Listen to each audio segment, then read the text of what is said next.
नमस्कार। आज की इस चर्चा में हम सीधे उस सदियों पुरानी बौद्ध कथा के अंदर चलेंगे जो सच में हमारी मानसिक शक्ति को बढ़ाने के राज खोलती है।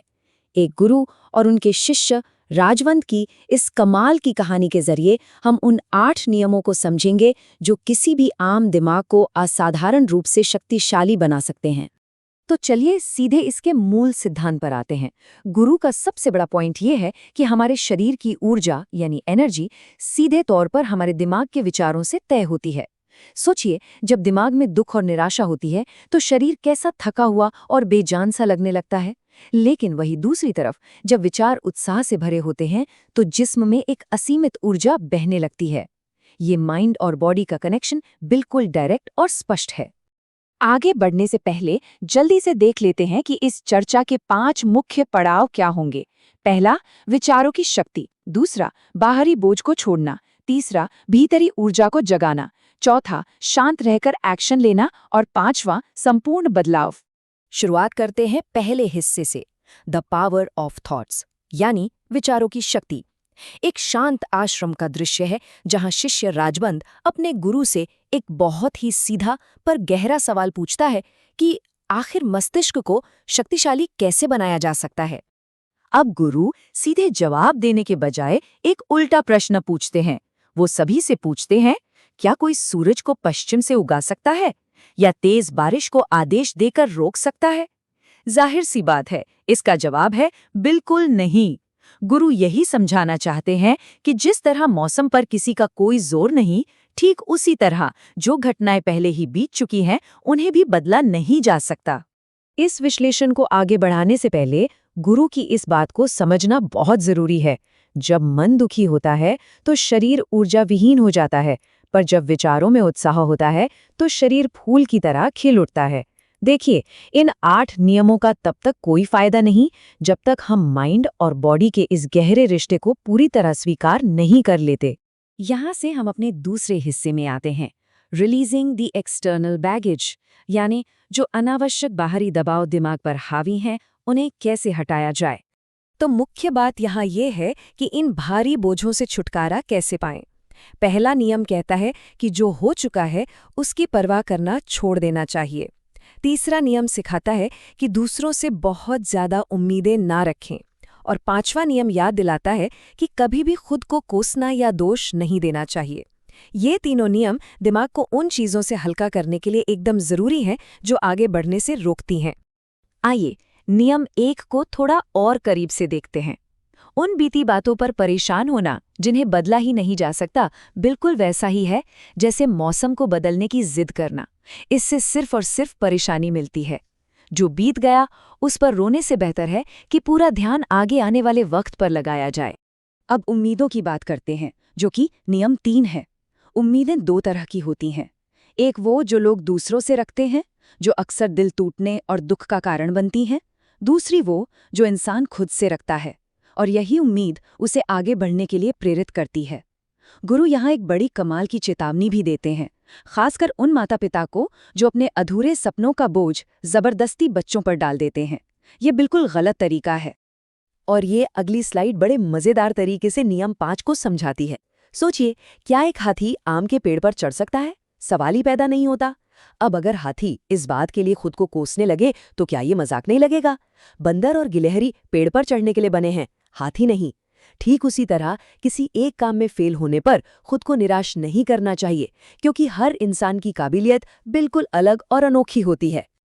अब बढ़ते हैं तीसरे हिस्से की तरफ, कल्टिवेटिंग इनर एनर्जी। भीतरी शक्ति को कैसे इकट्ठा करें और बढ़ाएं। गुरु अगले 3 नियमों के जरिए इस मेंटल एनर्जी को बचाने और बढ़ाने का रास्ता दिखाते हैं। नियम 2, ध्यान यानी मेडिटेशन को रोज की आदत बनाना। नियम 4, पहली ही कोशिश में असफल होने के डर को निकाल फेंकना।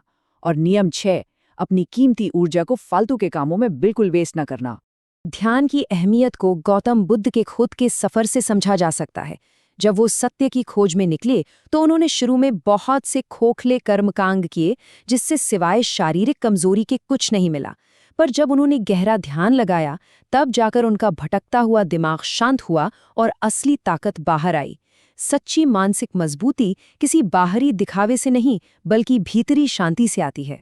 नियम 4 में असफलता के डर पर एक बहुत ही तगड़ी बात कही गई है।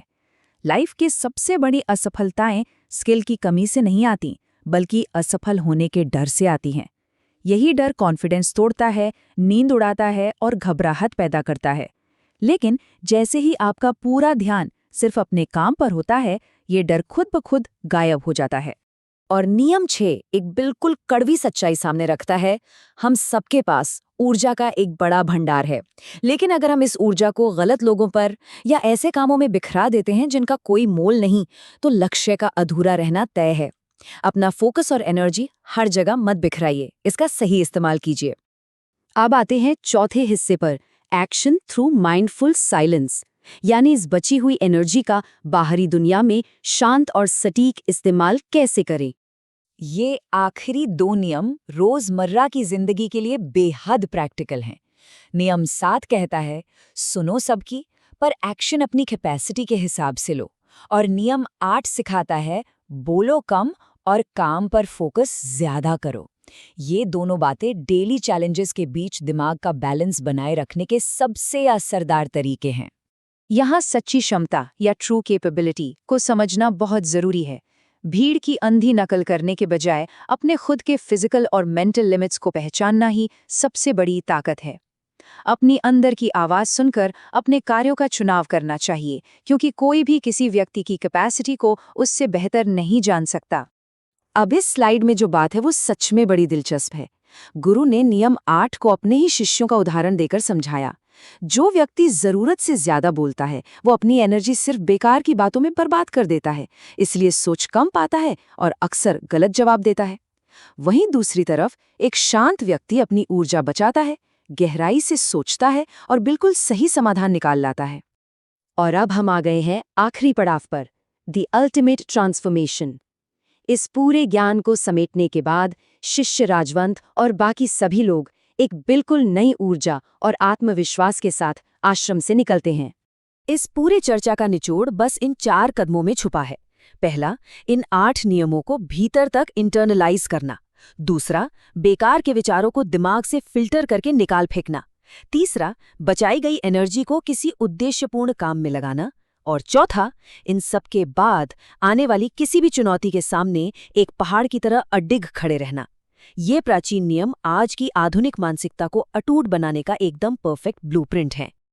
आज के इस चर्चा को हम एक चुनौतीपूर्ण सवाल के साथ खत्म करेंगे। ऐसी कौन सी मानसिक आदत है जो इस वक्त सबसे ज्यादा ऊर्जा खा रही है? और इन 8 नियमों में से वो कौन सा कदम है जिसे आज और अभी उठाकर इस आदत को हमेशा के लिए बदला जा सकता है? इस पर जरूर विचार कीजिएगा, क्योंकि बदलाव की शुरुआत इसी आत्ममंथन से होती है। जल्द मिलेंगे एक नई चर्चा के साथ।